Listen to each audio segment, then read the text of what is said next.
তুই জানিস কাইম সাহেবের এলমের আন্দাজ তোর আছে? কাইম সাহেবের এলমের ওজন করার মতো দাড়িপাল্লাটাও তোর। আর কোনদিন যদি দাড়িপাল্লা জোগাড় করতে পারিস তা বাটকারা খুঁজে পাবি না।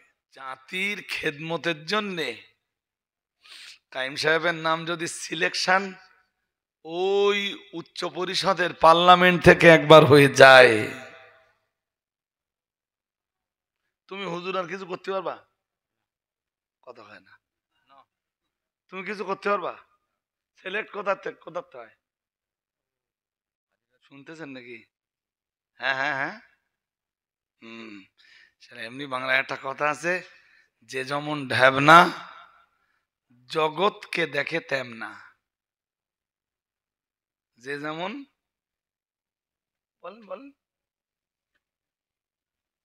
যে যেমন ঢ্যাবনা জগৎ দেখে তেমনা। যে যেরাম জিনিস সারা দুনিয়াকে ঠিক সেটি কই না মনে করে।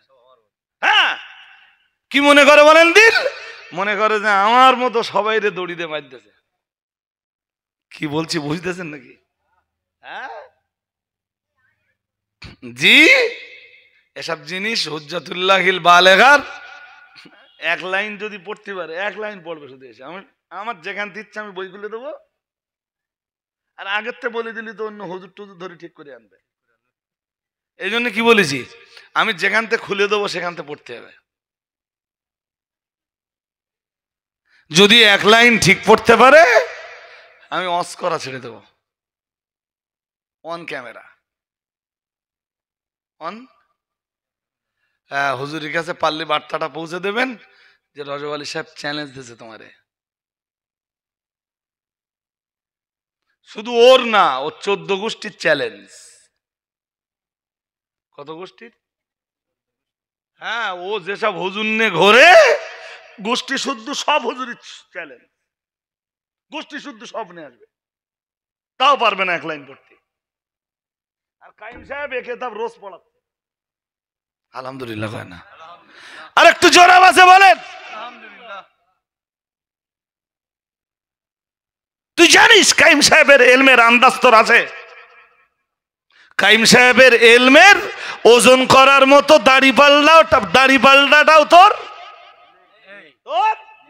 আর কোনদিন যদি দাড়িপাল্লা জোগাড় করতে পারিস তা বাটকারা খুঁজে পাবি না। কি বলেছি বুঝতে পারেননি? মুফতি সাহেবের এলেম ওজন করার মতো দাড়িপাল্লা তো নেই। কোনদিন যদি দাড়িপাল্লা খুঁজেও পাস বাটকারা পাবি না, ওজন দিবি কি দে?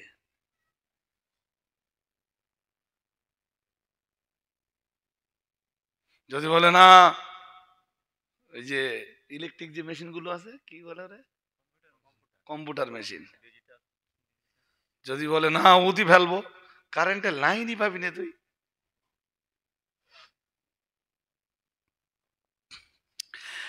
হাজিরিনে মজলিস, বড় লজ্জার সাথে বলতে হয় ও বামাজিরে ভাইরা, আমি তো বলতে বলতে অনেক দূর চলে এসেছি। মহান আল্লাহ জানিয়েছেন ওয়া আহাল্লাল্লাহুল বায়া ওয়া হারামার রিবা। আল্লাহ পাক রব্বুল আলামিন সুদ হারাম করে দিয়েছেন আর ব্যবসাকে আমার আল্লাহ হালাল করে দিয়েছেন। কিন্তু বড় লজ্জার সঙ্গে বলতে হয় আজকের বহু মুসলমান ঘরের ছেলেরা যেমন সুদের সাথে জড়িয়ে পড়েছে, ঠিক ততই বোঝো মুসলমান ঘরের বহু মেয়েরা সুদের সাথে জড়িয়ে পড়েছে। এরকমটা আছে না নেই? জোর আওয়াজে বলেন আছে। মেয়েদের ভিতরে কম আছে না বেশি আছে? হ্যাঁ, শুধু সুদ খাচ্ছে না, গ্রুপ করে খাচ্ছে। কি করে খাচ্ছে? রাসূলুল্লাহ পৃথিবীতে যখন আসতেছেন আরবে তখন সব রকমের পাপ আছে, সুদও আছে। সুদখোরও রাসূল আরবে এসে দেখলেন, মক্কাতে এসে দেখলেন বিপুল সুদখোর। শুনছেন? সুদ খাওয়ার লোক ছিল, বাট গ্রুপ করে সুদ খাওয়া লোক ছিল কিনা ওইটা তারিখের কিতাবে লেখা নেই। তারিখের কিতাবে লেখা আছে সুদখোর ছিল, কিন্তু গ্রুপ করে সুদ খেত কিনা এটা লেখা নেই। কেয়াস করে বুঝলি তো ওইটাই বোঝা যায় যে না, ছিল না। সব গ্রুপ করে সুদ খাচ্ছে। কি করে? জাহিলি যুগের চাইতে এ যুগ খারাপ হয়ে গেছে না? হ্যাঁ না বলে না? হ্যাঁ, কি বলতেছেন? জাহিলি যুগের চাইতে এ যুগ খারাপ হয়ে গেছে না? হ্যাঁ, বুঝতে পারো না কথা। মেয়েদের সাবধান করে দাও। কি বললেন আল্লাহ? আল্লাহ পাক কোরআনুল কারীমের অন্য আয়াতে আরো জানিয়েছেন, ইয়া আইয়ুহাল্লাযীনা আমানুত্তাকুল্লাহা ওয়া যারু মা বাকিয়া মিনার রিবা ইন কুনতুম মুমিনিন ফাইন লাম তাফআলু ফাযানু বিহারবিন মিনাল্লাহি ওয়া রাসূলিহি। মহান আল্লাহ জানিয়েছেন, ইয়া আইয়ুহাল্লাযীনা আমানুত্তাকুল্লাহা, ভয় করো, ওয়া যারু মা বাকিয়া মিনার রিবা। মহান আল্লাহ বললেন সুদ খাওয়া বন্ধ করো। কি করো? হুকুমকার আল্লাহ, হুকুমকার আল্লাহ। ওয়াজারু মা বাকিয়া মিনার রিবা, মহান আল্লাহ জানিয়েছেন ইন কুনতুম মুমিনিন, তোমরা ঈমানদার হয়ে থাকলে সুদ খাওয়া বন্ধ করো। ও বাবাজিরা ভাইরা, আল্লাহ পাক আবার জানিয়েছেন ফাইন লাম তাফআলু ফাযানু বিহারবিন মিনাল্লাহি ওয়া রাসূলিহি। মহান আল্লাহ জানিয়েছেন আমি আল্লাহ পাক রব্বুল আলামিন সুদের এগেনস্টে এত বিধিবিধান দেওয়ার পরেও যদি সুদের মালটা আমি আল্লাহ আমার কোরআনের বিধানের চাইতে তোমার কাছে অনেক বড় হয়, আমার কোরআনের আইনের চাইতে যদি সুদের টাকার উপরে তোমার মায়া মমতা বেশি হয়, আমার কোরআনের ভালোবাসার তুলনায় যদি সুদের টাকার ভালোবাসা তোমার কাছে বেশি হয়, মহান আল্লাহ জানিয়েছেন তুমি এরপরে তুমি সুদে জড়ালে আমি আল্লাহ পাক রব্বুল আলামিন বলছি ফাযানু বিহারবিন মিনাল্লাহি ওয়া রাসূলিহি। এরপরেও যদি তুমি সুদের সাথে জড়িয়ে যাও, আমি আল্লাহ পাক রব্বুল আলামিন বলছি তুমি তৈরি হয়ে যাও।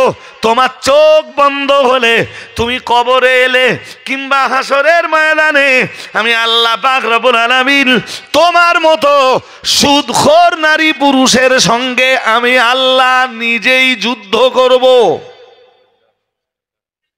নাউজুবিল্লাহ কও। কে যুদ্ধ করবে? কার বিরুদ্ধে? জোরে বলেন, আরো জোরে বলেন।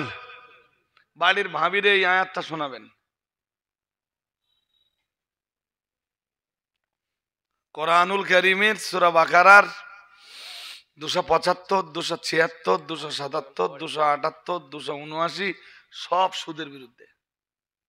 সব ভাবি কোরআনও পড়তেছে, সুদও খাচ্ছে। ও ভাবি কি পড়তেছ? কি পড়লি আর কি হলে? আল্লাহ পাকের কোরআনের ভাষায় মহান আল্লাহ যাদেরকে ডাক দিয়েছেন ইয়া আইয়াতুহান নাফসুল মুতমাইন্না, আল্লাহ পাক রব্বুল আলামিন দুনিয়ার যে আত্মাগুলোকে মানে প্রশান্ত আত্মা বলে ডাক দিয়েছেন, দুনিয়ার যে নাফসগুলোকে আল্লাহ প্রশান্ত নাফস বলে নাফসুল মুতমাইন্না বলে আখ্যা দিয়েছেন।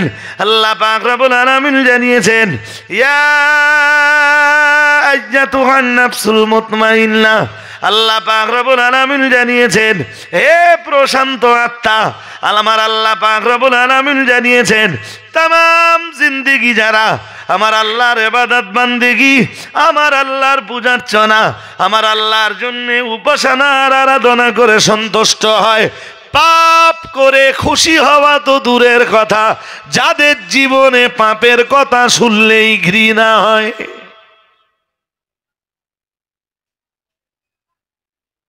সুদ খাওয়া তো দূরের কথা, সুদের নাম শুনলি নাট ছিটকায়। বলিস কি না খেয়ে থাকবো তবে সুদের সাথে জড়াবো না। বলিস কি করে সুদের কথা? ডাল ভাত খাবো বাট ইলিশ মাছের ঝোল খাওয়ার জন্য কখনো সুদের সাথে, তাদের মানসিকতা হয় এরা উচ্চ পর্যায়ের।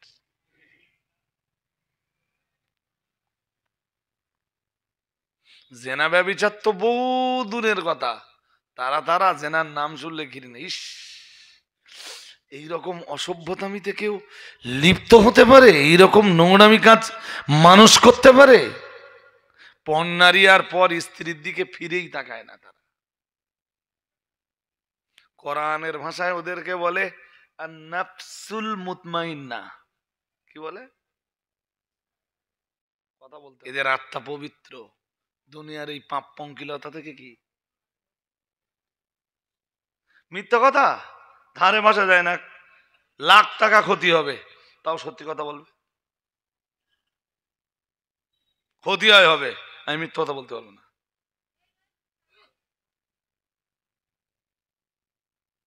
নিজের ছেলের জন্যও না, স্ত্রীর জন্যও না, ভাইয়ের জন্যও না, বোনের জন্যও না, আমি মিথ্যে বলতে পারবো না। যেটা কপালে আছে ওইটা হবে।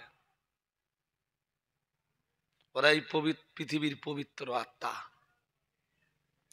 কি চ্যাম্পিয়ন করে আমার আল্লাহ জানিয়েছেন, ইয়া আইয়াতুহান নাফসুল মুতমাইন্নাহ। আমার আল্লাহ পাক রব্বুল আলামিন জানিয়েছেন, দুনিয়ায় ওদের যখন মরণের সময় হয়ে যায়, আল্লাহ পাক রব্বুল আলামিন সরাসরি ওদেরকে মেসেজ দিয়ে থাকেন। ও বাবাজিরা ভাইরা, আমার আল্লাহ পাক রব্বুল আলামিন ওদের কাছে মেসেজ সেন্ড করেন। আমার আল্লাহ পাক রব্বুল আলামিন ওদের কাছে মেসেজ পাঠিয়ে দেন, ইয়া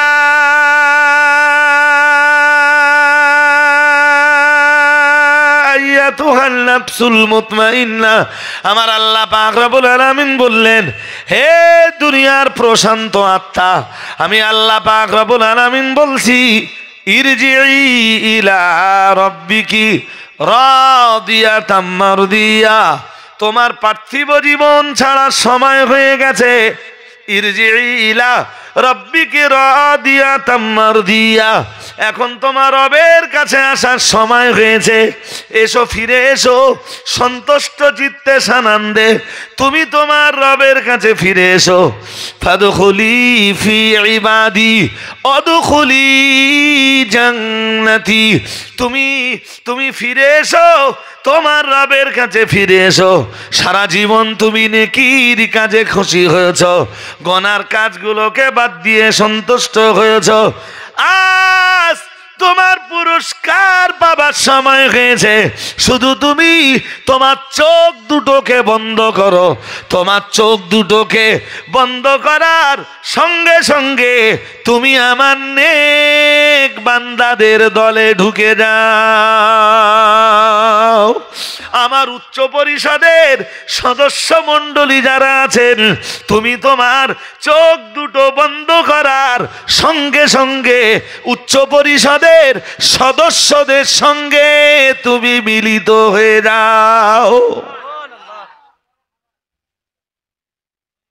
কি বুঝতে অসুবিধা হচ্ছে?